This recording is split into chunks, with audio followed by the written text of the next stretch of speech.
Les preparé, de hecho, una presentación. Hace un año habíamos platicado toda la parte de robótica humanoide y justamente cuál iba a ser el papel de los robots humanoides en la lucha contra esta gran pandemia que aún todavía nos aqueja. Y el día de hoy, pues bueno, traemos, digamos que la siguiente ya edición sobre cómo se va a comportar el tema de la robótica y la inteligencia artificial, pero ya con una perspectiva de negocios. Entonces, les preparé esta presentación sobre el tema de negocios basados en robótica e inteligencia artificial, ¿no? Y es muy importante el que identifiquemos que, bueno, al final del día, pues bueno, eso que llamábamos el futuro, pues el futuro ya está aquí, ¿no? Esta es una fotografía que apenas sacamos en la oficina esta semana, ¿no? Se puso ahí muy de moda todo este tema de criptoactivos y otra vez está hablando de Bitcoin y otra vez está hablando de muchas cosas. Y bueno, la realidad es que la robótica humanoide pues llegó para quedarse, ¿no? Y platicábamos desde hace un año ya en Latinoamérica, robots ya con las capacidades de despliegue en diferentes negocios en Latinoamérica ya son una realidad, ¿no? Entonces, hoy por hoy vemos que esta parte de robótica humanoide se va a juntar y va a ser parte de un portafolio de productos y servicios basados en tecnología muy avanzada y que pues definitivamente se va a incorporar a los diferentes modelos de negocio. Dentro de esa parte de los modelos de negocio viene inclusive toda la parte de la transaccionalidad digital. Este tema que vemos aquí, la verdad es que no es nada nuevo, ¿no? Por ejemplo, pues esperemos que podamos regresar pronto, pero en cualquier ciudad en Europa, inclusive gente que está pidiendo dinero en la calle o que está tocando para una propina, pues prácticamente ya no piden euros o ya no piden libras, ¿eh? Lo que tienen es un código QR y entonces tal cual tienen un wallet digital y se les dan las propinas a través del wallet digital. Entonces, esta es una característica que ya está aquí y gracias a todo el ecosistema y todos los avances que vienen, pues la realidad es que vamos a poder seguir trabajando en un futuro muy cercano ya con toda la parte de la inteligencia artificial y la robótica.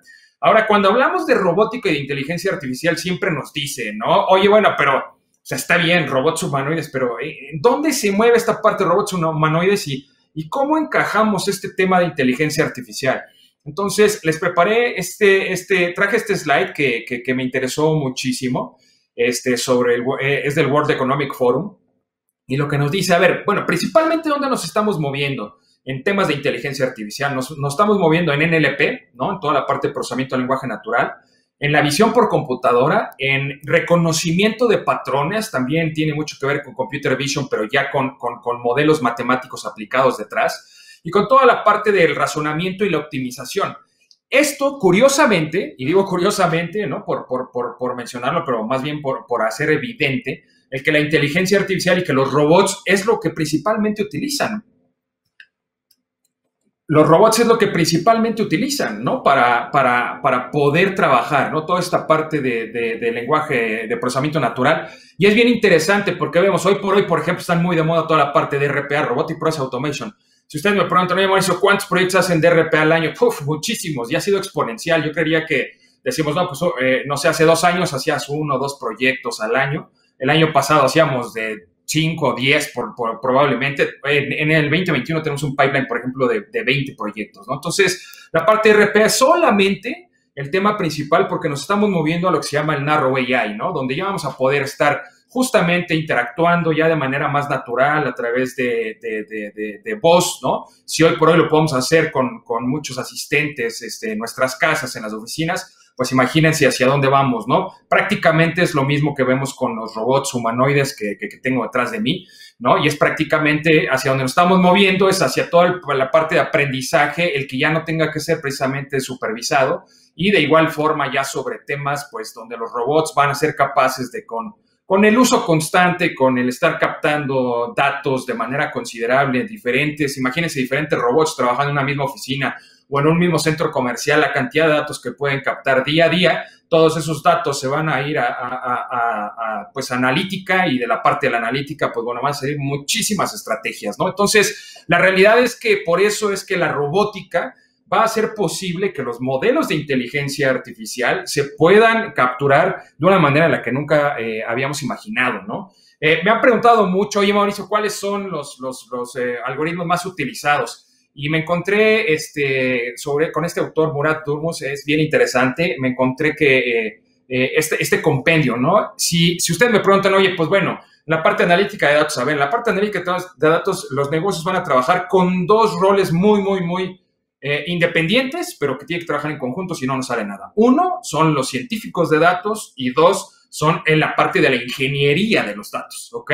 Los ingenieros de los datos son los que van a hacer toda la arquitectura, todo el tema de estrategia, cómo va a estar instalado tu data lake, en dónde va a estar, vamos a utilizar cloud services, vamos a usar edge computing, cómo nos vamos a conectar con anchos de banda, si vamos a habilitar una vez que tengamos 5G, etcétera. Y por otro lado, la parte de los científicos de datos que utilizan justamente dependiendo del objetivo que tengamos para que una vez que los robots identifiquen X número de datos, pues cómo vamos a hacerlo. Recuerden que toda la parte de inteligencia artificial no es más que matemática, es pura matemática aplicada, no es otra cosa, ¿no? Entonces, esta matemática se tiene que aplicar y por eso necesitamos mucho de este tema de los científicos de datos, ¿no?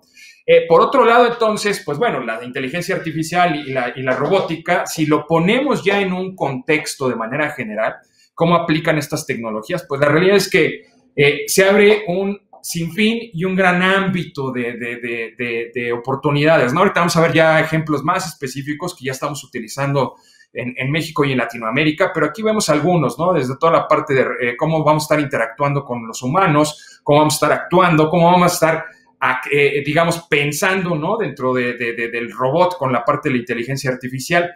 Algo bien interesante es cómo podemos percibir. Los robots están dotados, recordemos, de muchísimos temas adicionales a lo que platicamos hace un año, ¿no? Que les recomiendo que si no vieron esa sesión, le den ahí una repasada.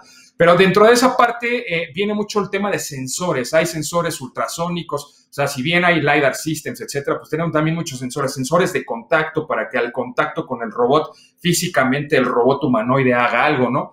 Entonces, de esa forma vamos a poder inclusive percibir el entorno, ¿no? Entonces va a haber muchos sensores y vean cómo todo esto está orquestado a través de la inteligencia artificial, ¿no? Y después, conforme nos vamos saliendo, pues bueno, llegamos a los temas con los que empezamos en el primer slide, ¿no? Toda la parte de NLP, de traducción de máquina, análisis de sentimientos, ¿no? Inclusive las predicciones de intenciones como tal, el propio lenguaje. Poco a poco con la parte de NLP vamos haciendo mucho más exactos, ¿no? O hace 2 años, yo diría, nosotros no podíamos identificar cuando un niño que todavía no ha desarrollado bien el habla, en español, ¿no? Por ejemplo, que la parte de NLP lo reconociera. Y hoy por hoy, cuando un niño le habla, por ejemplo, inclusive a cualquier smart device en nuestras casas o en nuestras oficinas, el smart device tiene la capacidad de entender la intención.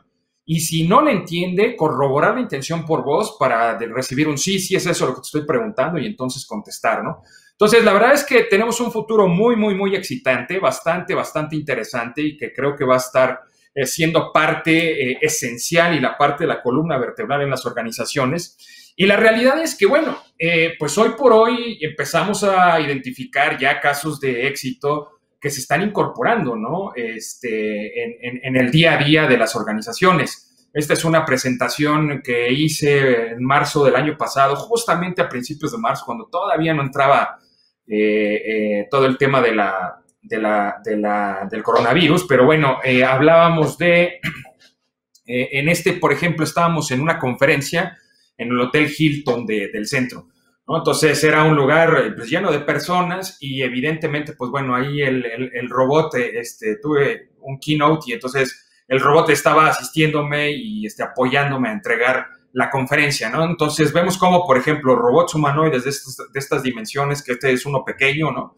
Pues la realidad es que se puede incorporar muy bien como tareas de apoyo para actividades nuestras, ¿no? Lo que yo siempre he dicho es, a ver, si yo mismo no utilizo los robots para las cosas que hago, pues evidentemente, ¿cómo puedo pensar en llegar y colocar un robot o promover un robot para que lo utilicen las demás organizaciones? Ahorita nos encontramos plenamente en un tema de awareness, ¿no? De concientización con las organizaciones para explicarles para qué podrían utilizar estos robots. Tenemos una curva de aprendizaje y de adopción muy, muy lenta y especialmente, pues, si estamos desde casa, cada vez es menos. Pero entonces lo que hicimos fue desarrollar, pues, muchos casos de uso ya en videos y también, pues, bueno, ahorita les voy a mostrar algunos otros que tenemos, ¿no? Por ejemplo, aquí vemos un claro ejemplo de robótica aplicada para las necesidades actuales, ¿no? Oye, ¿qué está de super moda? Oye, pues necesitamos un robot que nos esté, como tal, limpiando el medio ambiente, ¿no? Desinfectando. Entonces, pues, ¿por qué no crear un robot de desinfección? La máquina es exactamente lo mismo. Este está basado en un robot de delivery, ¿no? Que tiene abajo sensores LIDAR, multicapa, se puede programar rápidamente la ubicación en donde quieras que esté. Son rayos ultravioleta, evidentemente no puede haber gente, ¿no? Entonces, pues pones de igual forma sensores, esta parte de percepción que decíamos, pones sensores para que en cuanto identifique que hay una persona, pues bueno, de inmediato se apague. Y adicionalmente, pues bueno, trae la salida por atrás, se alcanza a ver ahí un poco el vapor, ¿no? O el humo, con sales cuaternarias para todo el tema de desinfección. Oye, ¿por qué es importante esto? Porque acuérdense que toda la parte de los robots humanoides, los robots físicos, son muy, muy, muy útiles en ambientes donde necesitas muchísima repetición. En este caso es, oye, la desinfección, se pone de moda la desinfección y dices, pues sí, pero ¿de qué te sirve desinfectar en la noche y en la mañana si todos los días la gente está transitando y el virus pues está transitando durante el día, ¿no? Entonces, pues a lo mejor solamente limpias en la noche, limpias en la mañana, pero durante el día no hay protección, porque en cuanto terminas de limpiar un cuarto, entra gente y ya se volvió a infectar. Entonces, ahí es donde, pues, no vas a tener una persona arriesgándola y exponiéndola, ¿no? Entonces, imagínense esto en oficinas, imagínense esto en centros comerciales, imagínense esto en hospitales, en muchos lugares, ¿no? Entonces, tenemos bastante campo de acción en esto, ¿no? Algo que estamos trabajando también es, ya vamos a empezar a incubar proyectos de tecnología en Japón. Entonces, lo que tenemos es una alianza estratégica con Mirai Innovation, es un instituto japonés que está especializado en neurociencias y también tiene mucho conocimiento sobre toda la parte de la robótica humanoide y avanzada, y lo que hemos visto es que es complejo, ¿no? El tema de la incubación de proyectos. Entonces, lo que estamos haciendo es lanzar diferentes campañas. Este fue un evento que tuvimos, esa fue la fecha en la que lo hicimos, y en un par de semanas estamos anunciando un diplomado de empresas del futuro. Entonces, aquí estamos viendo también cómo la neurociencia, estamos ya inclusive haciendo investigación y desarrollo para mover los brazos de los robots, por ejemplo, solamente con la mente, ¿no? Ya ni siquiera necesitaría un sensor en específico, sino con la mente, solamente te imaginas que tú mueves el brazo y se mueve el brazo del robot. Entonces, esta es una perspectiva que viene. Este es otro de los robots que pusimos. Si ustedes van a una empresa especializada de domótica, yo creería que es la más avanzada en el país, en México. Ellos se especializan, han puesto, no sé, por ejemplo, las oficinas de Google, las oficinas de Facebook, México, varias oficinas de empresas de tecnología avanzada en nuestro país. Ellos han hecho toda la parte del Smart Office, ¿no? Entonces tienen todo lo necesario, desde sensores, cortinas, iluminación, audio, todo manejado de manera inteligente. Y entonces lo que hicimos ya fue colocar uno de los robots para que puedas administrar como tal un entorno inteligente, ¿no? Entonces este es uno de los robots pues, prácticamente más grandes, que es justamente uno como el que tengo detrás de mí, y con ese, pues bueno, puedes hacer muchísimas cosas, ¿no? Desde manejar toda la oficina, en este caso están en esa oficina, y si ustedes van, por ejemplo, hoy los van cambiando, van utilizando diferentes robots por temporadas y dependiendo de para que los necesiten. O en esta semana, por ejemplo, tienen uno de los más pequeños, ¿no? Que era con el que salía yo al principio en el carro. Entonces, tienen uno igual a esos también, ¿no? Entonces, los están utilizando ya como tal, pues bueno, para atraer, ¿no? Clientes de, oye, a ver, y de entrada es, si no quieres ver a 4 vendedores a tu alrededor, no te preocupes, no los vas a ver, puedes estar interactuando y te va a atender el robot humanoide, vas a empezar a poder interactuar y podemos interactuar inclusive a distancia, ¿no? Si eso es necesario. Entonces, son proyectos que ya están siendo ejecutados y que estamos como tal utilizándolos en diferentes oficinas y en diferentes ubicaciones en México, ¿no? ¿Para qué otro tema lo estamos utilizando? Pues bueno, la realidad es que hemos estado afortunadamente en muchos programas, ¿no? Hemos estado en TV Azteca, hemos estado en Heraldo TV, en Milenio,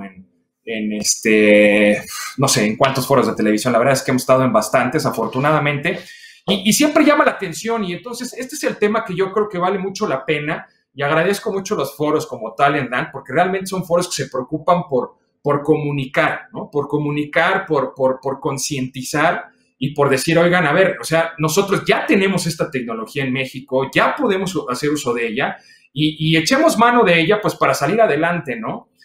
Por ejemplo, están viendo ahí un robot mesero que es como el de los robots que tengo aquí atrás, que ese robot inclusive está utilizando en muchos países del mundo en hospitales COVID para llevar y traer medicinas, para monitorear de manera a distancia a los pacientes, ¿no? Sin tener interacción el cuerpo médico. Entonces, la realidad es que ahí es donde empezamos a ver que inclusive, pues los robots, me dicen, oye, beneficios de los robots. Le digo, pues mira, te pueden ayudar desde hacer tareas muy repetitivas, como comentábamos, de los rayos ultravioleta, hasta salvar vidas humanas, ¿no? O sea, de ese tamaño es, ¿no? Y esta perspectiva de, oye, detrás es que vamos a correr gente, no, al contrario, la gente que está tradicionalmente en sitio, ahora es gente que está tras bambalinas y gira alrededor de los robots. Los robots necesitan mantenimiento, los robots necesitan atención, ¿no? Se usan mucho estos robots meseros, obviamente, en la nueva normalidad en diferentes países en el mundo. Y pues los meseros no es que no existan ya, los meseros existen, pero ahora se están dedicando no para servirte comida, que para traerte un plato, que eso no genera ningún valor. Más bien se están dedicando a cuidarte, a cuidar el ecosistema, asegurarse que todo está limpio, asegurarse que están cumpliendo con las medidas sanitarias vigentes, ¿no? Entonces, veamos cómo viene una inercia muy, muy, muy considerable, sobre todo esta perspectiva relacionada con el tema de los negocios, ¿no? Y cómo los negocios pueden utilizar este tipo de tecnología avanzada, pues para, atraer nuevos clientes, dos, asegurar, ¿no? Y tener medidas sanitarias muchísimo más avanzadas, ¿no? Tres, evidentemente, el que, pues, tengamos una reincorporación de los negocios a la vida normal, ¿no? Y de los negocios voy desde hoteles, aeropuertos, gasolinerías, ¿no? Centros comerciales. O sea, la realidad es que el ámbito de aplicación es muy amplio. Y por eso esa es la gran magia que yo diría que está detrás dentro de todo el tema de la inteligencia artificial, ¿no? O sea, la inteligencia artificial, al final del día, como les comentaba, es pura matemática, y la matemática la aplicas ¿a qué? Hacia datos, y los datos son los que nos van a decir cuál es la problemática que pudieran estar viviendo específicamente alguna organización en el mundo, ¿no?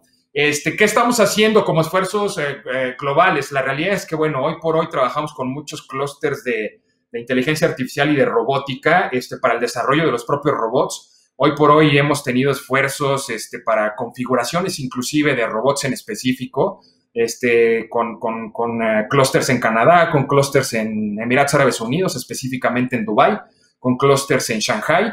Y pues bueno, evidentemente toda la parte, la puerta de entrada para México y Latinoamérica es a través de nosotros. Y este es un esfuerzo más que hicimos con el equipo de Canadá. Fue el primer, así como hay hackathon, hicimos el primer Robocon. Es el primer hackathon, digamos, enfocado a robots de servicio y cómo pueden ayudar estos robots de servicio justamente a afrontar a las organizaciones para que afrontemos todos los retos que se nos vienen, ¿no? En esta crisis económica. Entonces, hubo proyectos muy interesantes. De hecho, hubo un segundo lugar de todos los proyectos que se presentaron y es del Salvador, ¿no? Entonces, imagínense, ya fue un hackathon global. Y trajeron una idea muy interesante de El Salvador y salió en segundo lugar. Entonces es muy interesante, ¿no?